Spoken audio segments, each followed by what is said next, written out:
আমরা এমন একটা জায়গায় আইছি, নির্জুম চর। এখানে একটা অদ্ভুত কারবার। সে অদ্ভুত কারবারটা হচ্ছে, দেখেন এখানে একটা চুলা, কত সুন্দর একটা চুলা, একটা সুন্দর একটা চুলা। আবার এখানে দেন হালকা ধোঁয়া উঠতেছে। এই যে এরা যত সুন্দর এখানে রান্না বান্না করে খায়।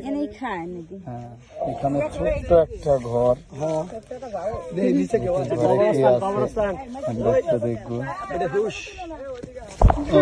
ঘর তো ফাঁকা, কেউ নাই।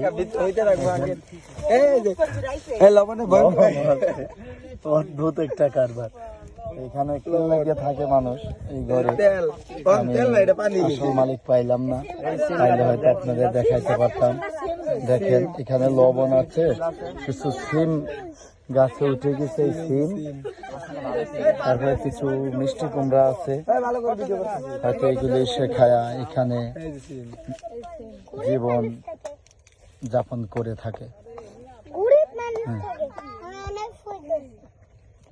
চারপাশে কোনো বাড়ি ঘর নাই, শুধু চর আর চর।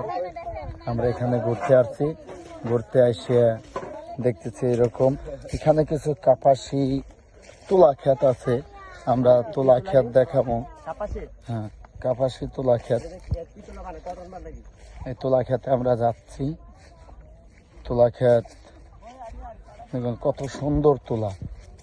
এই তুলাগুলো এই চরের তুলা এবং মিষ্টি কুমড়া, বিভিন্ন ফসল উৎপাদন হয়। তুমি দেখলে যে তুলাটা দেখো, তুলাটা অনেক নিখুঁত ভাবে। এটা দিয়ে হয়তো আমরা ঢাকা যে ডাক্তারের কাছ থেকে কিনি ব্যান্ডেজ ট্যান্ডেজ, কটন বার, এই তুলা দিয়ে বানায়। এখানে প্রচুর তুলা ক্ষেত আছে, যত দূর চোখ যায় দেখবেন তুলা আর তুলা। হ্যাঁ, কত তুলা দেখেন। এই যে আমার একজন সহপাঠী, সে তুলাগুলো ছিঁড়তেছে।